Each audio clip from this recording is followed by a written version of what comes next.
संगम में स्नान शुरू हो चुका है। कहते हैं कि संगम में आए हुए लोग खो जाते हैं। महाकुंभ की एक प्रथा यह भी है कि लोग खो जाते हैं और फिर वो बरसों बाद फिल्मों और कथाओं में मिलते हैं। ऐसे ही कई खोया पाया सेंटर बनाए गए हैं संगम क्षेत्र में, जहां पे लोग अपने परिजनों को पा सकते हैं या फिर जो खो गए उनकी रिपोर्ट दर्ज करवा सकते हैं। यहाँ कुछ लोग हैं जिनके परिजन शायद खो गए, उनसे बातचीत करेंगे, जानेंगे कि कैसा है। कहाँ से आए हैं सर?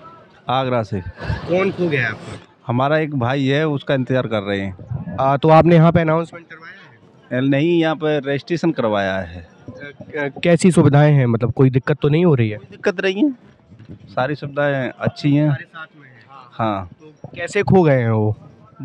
जैसे स्नान करने गए थे, तो जैसे ही वो कहीं भूल गए हैं और शायद हमसे नहीं मिल पाए हैं। इसके बाद बातचीत हुई, कुछ संपर्क हो पाया? कुछ कोई संपर्क नहीं हो पाया। कितने घंटे हो गए? लगभग लगभग 1.5 घंटा हो गया होगा स्नान करने के बाद। 1.5 घंटे से कोई संपर्क नहीं हो पाया है। यहाँ पे कुछ मेला अधिकारी हैं, उनसे बातचीत करेंगे कि किस तरह से व्यवस्थाएं रखी जा रही हैं, किस तरह से ख्याल रखा जा रहा है। हमारे साथ खोया पाया सेंटर के project manager money Jha ji हैं। हम उनसे जानेंगे कि किस तरह से लोग यहाँ जो खो गए हैं या फिर किसी का कुछ सामान खो गया है तो वो किस तरह से शिकायतें दर्ज करवा सकते हैं, किस तरह से अपने खोयों से मिल सकते हैं।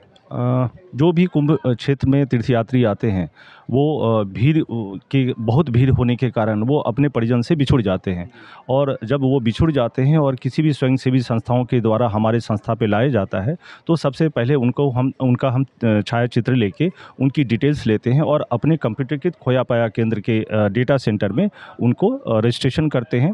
और उस रजिस्ट्रेशन के बाद जो है उनकी डिटेल्स जो है हमारे जो एकीकृत 10 सेंटर हैं टोटल कुंभ मेला क्षेत्र में, उसमें एक साथ जो है वो 24/7 फ्लैश होना चालू हो जाता है, जिससे कि उसके परिवारजन जो है जहाँ कभी मेला क्षेत्र में देख रहे होंगे वहाँ तक उनके पास पहुँच जाते हैं। इसके अलावा जो है हम पब्लिक अनाउंसमेंट के तहत उनके परिवारजन का जो है डिटेल्स भी उसमें प्रचारित करते हैं। कई लोग खोए और मिले होंगे, लेकिन सर से हम ये जानेंगे कि क्या क्या इक्विपमेंट्स इस्तेमाल में लिए जा रहे हैं, कितनी स्क्रीन्स लगाई गई हैं, कितने कर्मचारियों को दिन रात लगाया गया है, ऐसे कितने लोग दिन रात कार्यरत हैं उनके अंडर में? हमारे जो 10 केंद्र हैं विभिन्न क्षेत्रों में, हर एक केंद्र पे 2-2 55 इंच की टीवी लगाई गई है, जिसमें कि सारी चीज़ें प्रसारित होती रहती हैं 24/7।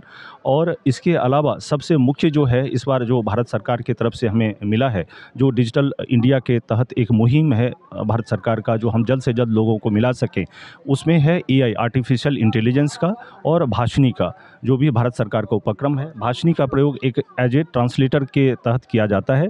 जैसे भारत सरकार की जो भी चिन्हित भाषाएं हैं उसमें उसका समावेश किया गया है। भारतवर्ष के विभिन्न क्षेत्रों से यहाँ तीर्थयात्री आते हैं, जैसे तमिलनाडु हो गया, केरला हो गया, सब तरफ से आते हैं। तो दूसरी भाषाओं को समझने में हमें पिछले 2019 में काफ़ी दिक्कत होती थी। अब भाषिणी के प्रयोग से हम उनके कम्युनिकेशन को आसानी से अपने कम्युनिकेशन में भाषिणी के तहत समझ लेते हैं, और उसके तहत फिर हम उस प्रकार से उनकी रजिस्ट्रेशन करते हैं, जिसके तहत उनके परिवारजन को हम जल्द से जल्द ढूंढ निकालते हैं। जैसा कि सर ने बताया कि देश के विभिन्न हिस्सों से लोग आते हैं और भाषिणी के थ्रू अलग अलग भाषाओं में उनकी पहचान की जाती है कि वो बोल क्या रहे हैं। मेरा सर से एक सवाल है कि कई लोग ऐसे भी हैं जो हिंदी बाहुल्य क्षेत्रों से नहीं आते हैं, वो हिंदी या अंग्रेजी या कुछ चुनिंदा भाषाएं नहीं जानते हैं, तो कितनी भाषाओं में अनाउंसमेंट हो रहा है और उन अनाउंसमेंट के लिए आपने स्पेशलाइज्ड टीम या स्पेशलाइज्ड पर्सन लगाए हैं, या फिर उनमें भी AI का इस्तेमाल या भाषिणी का इस्तेमाल हो रहा है? जैसे कि मैंने आपको पहले ही बताया, जो भाषिणी का प्रयोग जो है विभिन्न क्षेत्रों से आए हुए तीर्थयात्रियों को, दूसरे भाषाओं को जो बोलने वाले हैं, उनको हम लोग जो है समझ नहीं पा रहे थे पहले। अब जो है उसके तहत जल्द से जल्द समझ लेते हैं और हम उसमें सिस्टम में डाल के उनको खोजने का प्रयास करते हैं। इसमें 15 से ज़्यादा भाषाओं का प्रयोग किया गया है, जिसके तहत दूसरे भाषाओं को पहचानने में हमें मदद मिलती है। और इसके लिए हमारे डेडिकेटेड टीम है रजिस्ट्रेशन काउंटर पे, जिस पे दिन रात वो हमारे रजिस्ट्रेशन काउंटर के जो सहायक हैं वहाँ पे काम करते हैं। सहायक प्रतिनिधि हैं यहाँ पे, जो कि पीड़ित व्यक्ति की सेवा करते हैं।